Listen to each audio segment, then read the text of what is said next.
1947ல் இந்தியாவில் பேசிக் மருந்து வாங்குறதுக்கு கூட ஃபாரின் கம்பெனிஸ் தான் டிபெண்ட் பண்ணியிருந்தோம். ஆனால் 2025ல் உலகமே மருந்துகளுக்காக நம்ம மேலே டிபெண்ட் ஆயிருக்கு.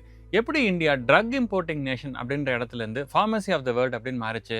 1970ஸில் நம்ம கவர்மெண்ட் எடுத்த ஒரு கான்ட்ரவர்ஷியல் டெசிஷன் தான் இந்த ரெவல்யூஷனுக்கு காரணம். ஒரு எக்ஸாம்பிளோட புரிய வைக்கிறேன். உங்கள் ஊரில் ஒரே ஒரு காஃபி ஷாப்பில் மட்டும்தான் காஃபி கிடைக்கும்னு வச்சுக்கோங்க.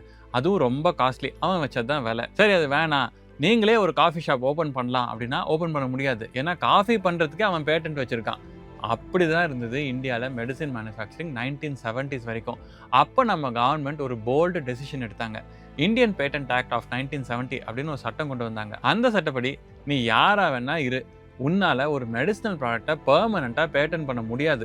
அது தயாரிக்கிற முறையை வேணா நீ பேட்டன் பண்ணிக்கலாம் அப்படின்னு சொன்னாங்க. அதுதான் பெரிய கேம் சேஞ்சர் ஆச்சு. உதாரணத்துக்கு ஒரு ஃபாரின் கம்பெனி ஏதோ ஒரு மருந்துக்கு பேட்டன் வச்சிருக்கு அப்படின்னு வச்சுக்கோங்க. வேற ஏதோ ப்ராசஸ் யூஸ் பண்ணி மேனுஃபேக்சர் பண்ணுறாங்க.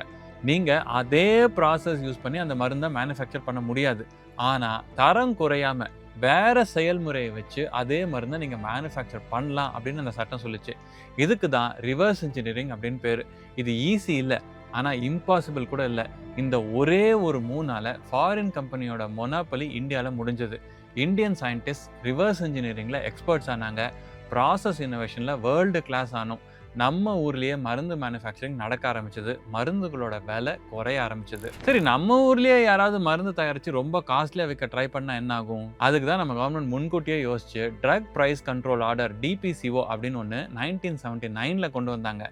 மருந்துகளுக்கு இவ்வளோ தான் ப்ரைஸு, ப்ராஃபிட் மார்ஜின் அப்படின்னு ஃபிக்ஸ் பண்ணிட்டாங்க. உலகமே நம்மளை கவனிச்சது எப்போ தெரியுமா? ஏர்லி 2000ஸ்ல doctor Yusuf Hamied, Cipla company chairman, ஒரு ரெவல்யூஷனரி வேலை பண்ணார். சவுத் ஆஃப்ரிக்காவுக்கு பேட்டன்ட் HIV எய்ட்ஸ் ட்ரக்ஸை நம்ம ஊர் ஜெனரிக் வெர்ஷன்ஸாக ஃப்ராக்ஷன் ஆஃப் த காஸ்ட்டில் சப்ளை பண்ணுறேன் அப்படின்னு சொன்னார். அப்போ அந்த மருந்துகளுக்கு இன்டர்நேஷனல் ஃபார்மா கம்பெனிஸ் வச்சிருந்த ப்ரைஸ் எவ்வளோ தெரியுமா? ஒரு ஆளுக்கு ஒரு வருஷத்துக்கு $10,000 $15,000. சிப்லாவோட ஆஃபர் வெறும் $800.